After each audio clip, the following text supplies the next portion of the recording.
Magluto tayo, samahan nyo akong magluto ng spicy pork adobo. Lagay natin yung bawang. Ayan. Minsan, yung mas madaling masunog ang sibuyas sa bawang. Minsan naman, sibuyas ang inuuna ko, depende. Parang, pag hindi yata magulang yung bawang, matagal pumula, lumabas ang aroma. Yan. Yan. Isunod natin ang sibuyas. Palabasin natin ang aroma. Lagay natin tong siling labuyo. Ayan.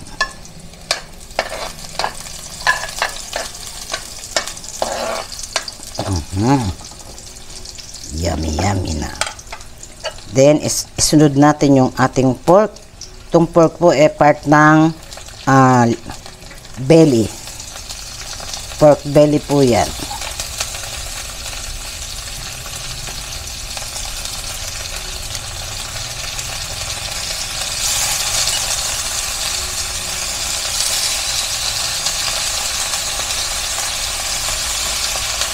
Itong pork belly po, binabad ko po overnight sa bawang, paminta, tapos suka po, toyo. Overnight ko pong binabad.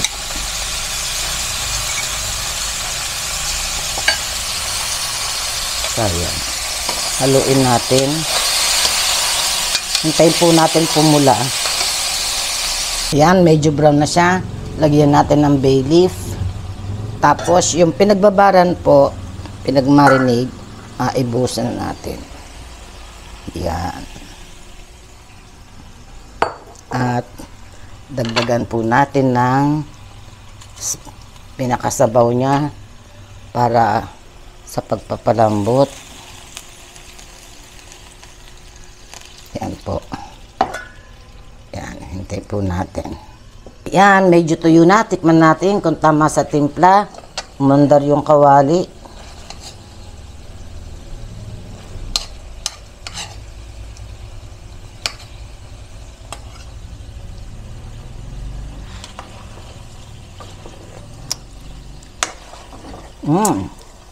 Sarap.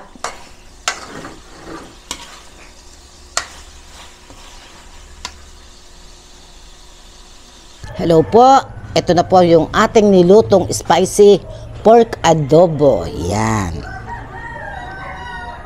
Gumawa lang ako nito. May ginaya ko. Sabihin ko sa inyo. Ito yung ating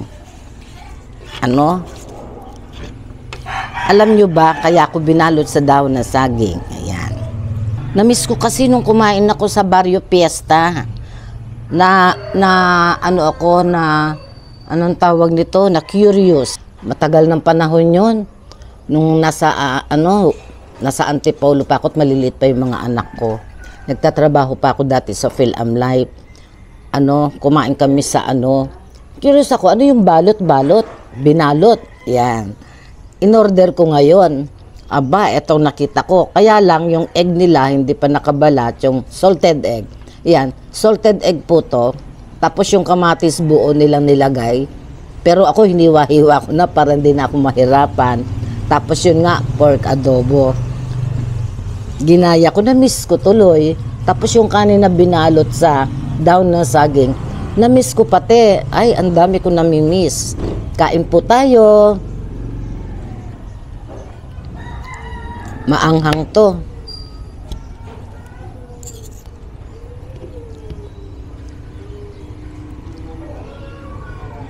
Naalala ko, mamaya na nga akong konti susubo muna ako, daldal ko, po.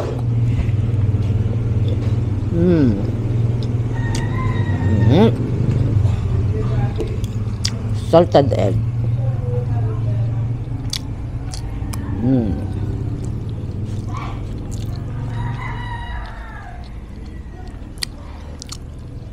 Sarap.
Tuloy ko kwento ko.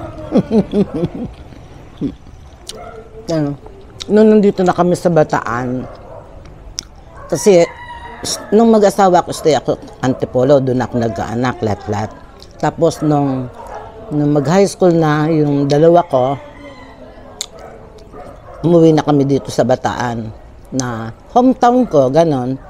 Tapos niyaya ako ng pinsan ko sa SBMA. Ito ka, kumain kami.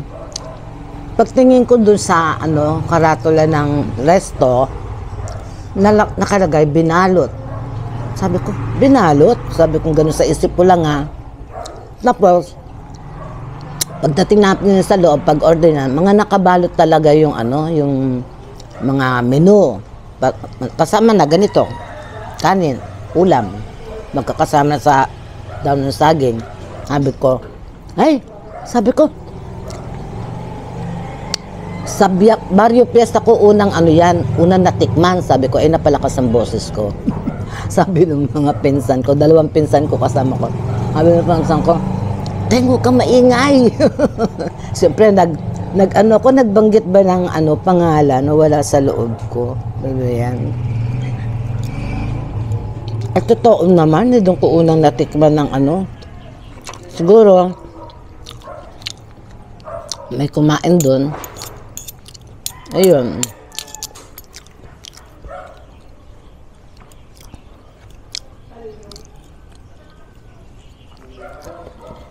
Tsaka ang nila doon, ang pakbit nila doon, pakbit Tagalog, ginaya ko na rin yun eh.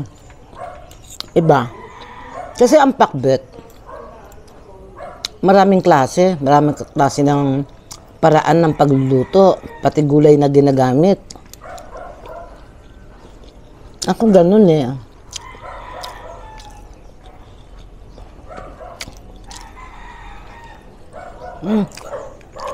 Nawala yung aking listahan.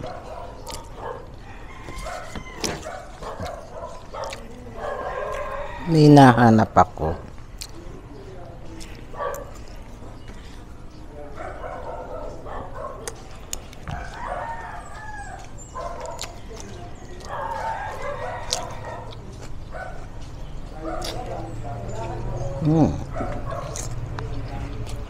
Masarap.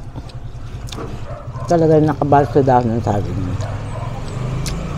Naalala ko pati nung bata pa ako. Hindi pa ako nag-aaral yata noon. Nag-aaral na. Mga grade 2, grade 3. Sinama ko ng pinsan ko sa bukid, mga pinsan ko. Nag-ani sila.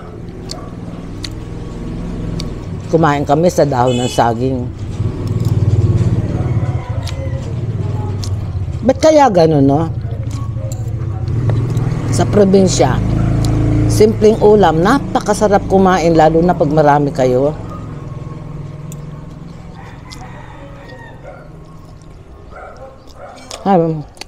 Ulam namin nun, nung ako'y niyaya nila sa bukid, nasa ilalim kami ng puno ng mangga. Puno ng mangga kami sa ilalim. Tapos naglatag ng daon ng saging. Ala, ang ulam namin, sabi ko, anong luto to? Pero masarap kasi gulay. Kangkong. May kamuting kahoy. Yung pala, ang tawag doon, sinigang na kamuting kahoy. Na ang lahok ay kangkong lang. Tapos, ang pinang-asim, yung talbos ng dahon ng, sampalok. Ay, napakasarap. Hindi matawaran yung kain ko talaga noon.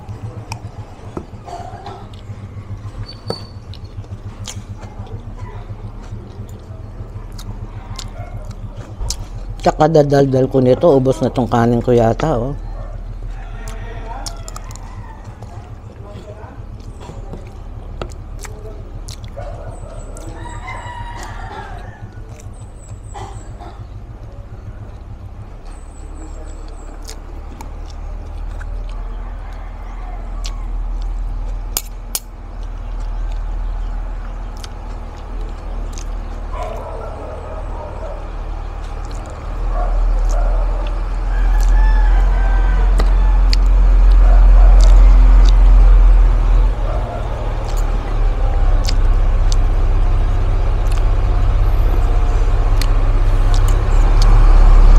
ginagawa yung mga daan dito sa lugar namin.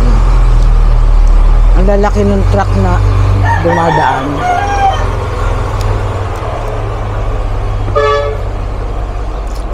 Ang laki, oh.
Tawag nito. Yung shoutout nga pala. Tama ba yung pagkabasa ko? Pasensya na kayo, malabo ang mata ko eh.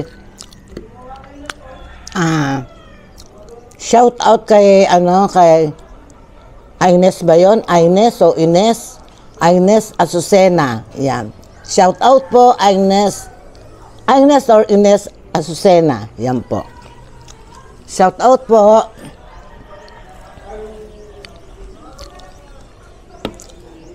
May nagtatanong nga pala. May nag-comment kung ilang taon na daw ako.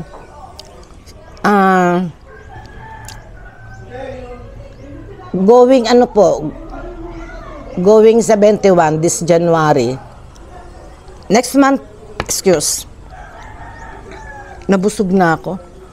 Next month po, 71.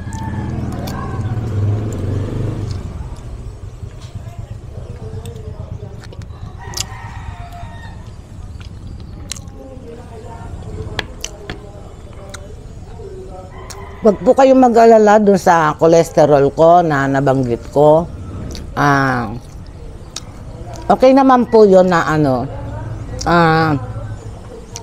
kumbaga, hindi naman po mataas.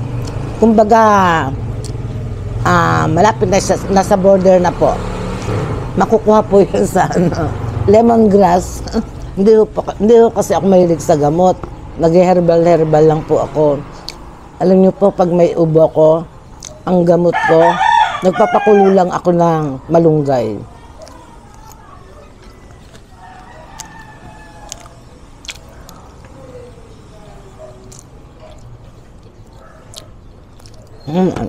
Ayoko na.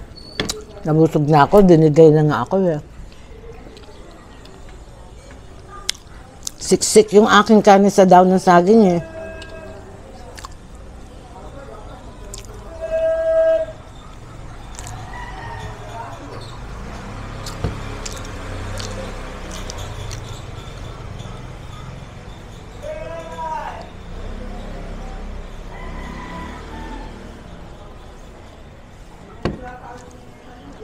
Thank you.